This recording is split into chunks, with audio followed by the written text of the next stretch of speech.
a los de 85 y en algunos puntos hasta la rebasó. ¿Esto qué significa? Que el tamaño no tiene que ver con el daño. El tamaño tiene que ver... Con la intensidad. No, ahora viene la intensidad. La intensidad es cómo lo mides en el lugar donde lo estás percibiendo. Y esto se mide en gales, en unidades de aceleración, que se relacionan directamente con la escala de Mercalli. La escala de Mercalli antigua decía, si se te mueven los cuadros, es de tal intensidad. Si empiezan a volar cosas por los aires, pues es de tal intensidad.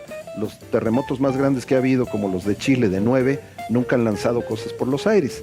Entonces, esta escala que Mercalli, ese científico italiano, fue modificando, actualmente se liga con la intensidad medida en gales. Un gal es una aceleración de 1 centímetro por segundo al cuadrado. Si nosotros sabemos que la aceleración de la Tierra es de 9.8 metros por segundo al cuadrado, o 981 gales, cuando tenemos un movimiento de 100 gales, significa que la Tierra se está moviendo al menos con un octavo de la aceleración de la gravedad terrestre. ¿Esto qué significa? Que las masas se mueven mucho, se incrementan. Por ejemplo, en el centro de la Ciudad de México se incrementa aproximadamente un 40%. Yo soy una persona que peso 100 kilos, brincos diera por pesar 100 kilos, porque peso mucho más que eso. Lo bueno es que la estatura me reparte ahí el peso muerto, ¿no? Pero masa. Si yo pesara 100 kilos, la masa. Sí, la masa, porque el peso ya es la otra relación. Si yo me paro en el centro de la Ciudad de México y hay un sismo, resulta que el esfuerzo que van a tener mis dos rodillitas va a ser de 140 kilogramos. Es decir, se incrementa un 40%. Eso es lo que hace que se caigan los edificios. Que la fuerza de gravedad por la propia aceleración incrementa el peso. Por eso que se diseñan los edificios con una cosa que se llama coeficiente sísmico, que no es más que el incremento de ese peso, de esa masa que se va en relación con la gravedad, va a hacer que los edificios se caigan porque no resisten. Por eso los edificios se llaman sismo resistentes, no antisísmicos. Ese es otro término que hay que entender muy bien, porque también se ha dicho, no, es que esta estructura es antisísmica, no evita los sismos. Son sismos resistentes al sismo. Entonces, magnitud es el tamaño. Intensidad, cómo se siente en un determinado punto geográfico de la ciudad, de la Tierra, del planeta, etcétera, ¿no? Son cosas muy distintas. Y la intensidad está relacionada con la aceleración y la magnitud con el tamaño de la onda. Exactamente, es magnitud. Por ejemplo, dices, bueno, ¿qué tan fuerte fue el sismo? Bueno, fue un sismo muy grande que se originó en Michoacán. ¿Qué tan fuerte? En la Ciudad de México se sintió muy fuerte, en Santa María la Ribera, o no se sintió nada en Lomas Verde. Esa es la intensidad, cómo lo sentiste en el lugar. Ya ves que empiezan a reportar por las redes, ¿no? Aquí en Azcapo no se sintió, y allá en Tlalpan, no, pues aquí sí lo sentimos más o menos, fuerte, pero no tan fuerte, como dicen algunos. O no, en Iztapalapa sí se sintió durísimo, ¿no? Iba a utilizar un lenguaje iztapalapense, pero no. Ok, y esto nos lleva a la siguiente pregunta, que también es muy interesante, que a mí me gustaría que nos quedáramos aquí un ratito. Sí. ¿Es verdad que la Ciudad de México está flotando en agua? Sí, porque, ese es otro de los mitos. La construyeron sobre agua. Y la gente dice... incluso está pasando ahora con el tema del socavón en Puebla. Resulta que esto es agua que fluye por el subsuelo, por la permeabilidad del subsuelo, fluye de las aguas de deshielo de los volcanes y pues forman una parte ahí donde se creó artesianismo. El artesianismo es cuando el agua sale por sí misma, sin necesidad de perforarla, pero las condiciones del subsuelo permitieron que se genera ese artesianismo, se empieza a disolver las partes finas de los suelos, los granos finos, y se creó ese socavón inmenso. En la Ciudad de México desde tiempos ancestrales, y digo ancestrales, de que se forma la cuenca de México, era un lago, así es, era un lago que tenía sus costas, su playita. El lago cuando llovía crecía y cuando venía la época de estiaje pues bajaba. Y entonces hay una parte del centro de la ciudad que es lo que se conoce geotécnicamente como zona del lago y el lago centro. Y luego hay la zona de transición que es la orilla de todos los cerros, todos tuvieron su playita en un momento dado. Ticomán, el Cerro de la Estrella, lo que hoy es la zona ahí por el periférico, en fin, la zona de Chichinautzin, al sur de la ciudad, la Sierra de Santa Catarina, allá por Iztapalapa, todos tuvieron su playita porque era un lago inmenso. Debió haber sido hermosísimo eso. Y después tiene la zona firme, donde son las zonas de lomas y cerros. Entonces, ¿qué sucede? Que una buena parte de la ciudad quedó asentada porque llegaron los mexicanos, los aztecas, y llegan y fundan Tenochtitlan, según dice la leyenda, en una isla. Si fue una isla o no, eso se lo dejamos a los arqueólogos y a los historiadores, y es una leyenda hermosa. Pero crearon una isla, y esa isla se fue poblando, fueron rellenando de material. Ahora, ¿dónde vemos eso? En Xochimilco, las famosas chinampas, que colocaban palos enterrados y luego echaban tierra hacia adentro. Esa es la forma en que se conformó la Ciudad de México, y con la extracción de las aguas de la Ciudad de México, con el tiempo, se fueron desecando estos lagos, y es lo que tenemos hoy como ciudad. El agua que está en el subsuelo de la Ciudad de México está dentro de los poros de la materia de suelo. Es decir, los suelos no son, tienen hoyitos muy pequeñitos, y en algunos casos no tan pequeños, más grandes. Esos están llenos de agua, con lo cual la arcilla de la Ciudad de México tiene la consistencia, decía yo hace rato, como la de un flan. En algunos casos de un flan fresquito. O sea, aprietas un flan fresquito y lo aplastas con los dedos. O en el caso, como digo yo a veces, ya cuando el flan tiene en el refri como unos 10 días, pues ya el flan está durísimo. Sin embargo, sigue siendo flan. Esa es una comparación que digo yo de esa manera, para que todo el mundo entienda lo que es la arcilla de la Ciudad de México. No significa que allá abajo haya un lago y arriba estemos flotando sobre el lago. Ese es uno de los mitos que a veces cuesta trabajo explicar a la gente, porque pues tiene un fundamento necesariamente geológico y geotécnico. Tenemos un hermoso subsuelo que tiene más de 1 millón de años de antigüedad, data del Pleistoceno, 1.200.000 de años, y que se ha ido envejeciendo. Con el tiempo este lago o estos suelos irán cambiando, con el tiempo geológico, no lo van a ver ni sus tataranietos. Entonces se va a ir secando y secando y secando hasta que la diagénesis, que es el envejecimiento de la Tierra, vaya haciendo lo propio. Entonces no está flotando sobre el agua, sí hay mucha agua. El contenido de agua promedio en el centro de la Ciudad de México es del 300%, significa que por una parte de suelo, de sólido de suelo, tenemos 3 partes más de agua. Entonces por eso nos da esa consistencia como del flancito, ¿no? De flan. Por eso es que los ingenieros de la Ciudad de México en materia de suelos tienen tanto avance en la construcción en condiciones difíciles de subsuelo, ¿no? Sí, claro, la Ciudad de México. Así es en términos generales. Está muy cañón.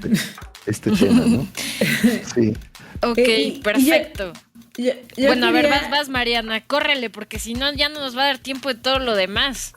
Ya sé, pero es que aprovechando que tenemos a alguien que sabe mucho de suelos, porque me quedé también con la duda que dijo José Luis al principio. Por ejemplo, México es la Ciudad de México es muy sísmico, aunque igual los temblores se originan como en otros lugares. Se siente más cañón en la Ciudad de México, se siente mucho en la Ciudad de México. Entonces tiene que ver con la estructura del suelo, porque también lo que nos decía es que la forma o cómo se mueve la onda tiene que ver mucho cómo está en el suelo. Y por ejemplo, CU en la Ciudad de México, que está en zona rocosa, en roca volcánica, se va a sentir diferente que en el centro de la Ciudad de México, que en la Condesa, que imagino que el suelo es más flanoso, arcilloso, como nos estabas diciendo. Entonces, ¿qué onda con esta relación de cómo está el suelo con todo, con las ondas sísmicas? Ajá. Mientras más agua tiene el suelo, más tiene un efecto que se llama efecto de amplificación. A ver, vamos otra vez con el ejemplo del flan, pero ya no va a ser flan, se los voy a cambiar a una gelatina de agua. Ustedes hacen su gelatina de agua y la pueden poner en un refractario grande. ¿Qué sucede cuando se está apenas cuajando? Pues le pegas y se mueve mucho, y conforme va poniéndose, va haciendo la grenetina su trabajo, se va poniendo más dura. Sin embargo, si tú le pegas, tiembla toda la gelatina. Esto es por el alto contenido de agua que tiene el propio material. Lo mismo ocurre en el suelo. Sin embargo, si tú tratas de golpear por ejemplo, pones tu refractario, lo pones arriba de una mesa y entonces le pegas a un lado a la mesa, estás generando una onda sísmica. La mesa no va a temblar, va a transmitirle la mesa, que es el suelo rocoso, le va a transmitir el efecto a la cuenca que es la Ciudad de México, que es el ejemplo de tu gelatina puesta en el refractario. Esa es la manera en la cual se propagan las ondas sísmicas, de un terreno firme a un suelo acuoso, en el cual se amplifica la señal. Y eso puede ser con un simple golpe que le des a la mesa, pues dices, la mesa no se movió, ni siquiera se movió nada de lo que tenía arriba de la mesa. Pero la gelatina se movió bastante. Entonces ese es el punto en el cual podemos ver cuál es la relación de por qué en un lugar sí se mueve mucho y en otro no. Las rocas tienen un poder de absorción de la energía sísmica o incluso de dispersión. Entonces, mientras más volcánico es un suelo, mientras más rocoso es, las ondas sísmicas no se mueven tanto. Sí se transmiten, pero no se mueven tanto, no hay tanta oscilación, no hay tanta vibración por la propia absorción que tiene de la energía del material.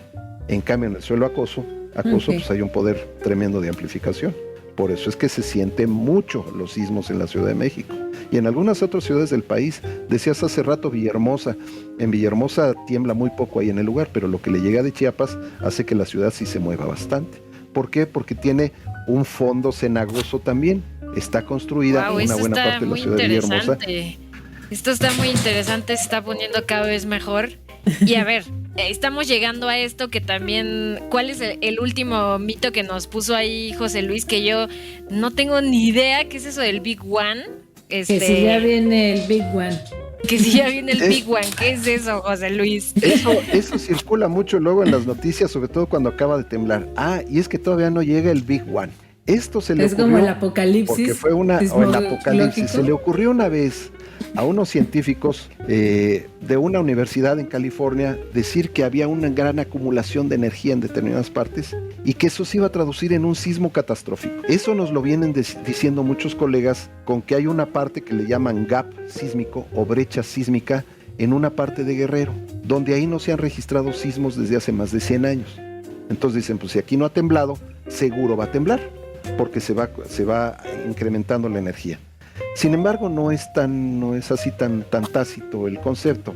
Existen, y eso lo está todavía estudiando la doctora Xioli Campos del Servicio Sismológico Nacional, de que existen lo que se llaman sismos silenciosos, donde ese movimiento lento de la corteza se va disipando poco a poco. Es decir, no genera un sismo, un movimiento fuerte, sino solito se va generando el movimiento y, como decía yo hace rato, la propia roca absorbe la energía. Es decir, se parte, pero no tan fuerte, de tal manera que solita se absorbe. Les llaman sismos silenciosos porque no se detectan tan fácil. Y esto hace que la trinchera de Acapulco, donde están ocurriendo sismos silenciosos, no se esté acumulando energía. Entonces, esta es una idea que ha surgido y cada vez que tiembla, vuelven a decir la prensa, los medios, vuelven a decir, viene el Big One. Dicen que en California se va a ir San Francisco a flote, se va a ir a pique.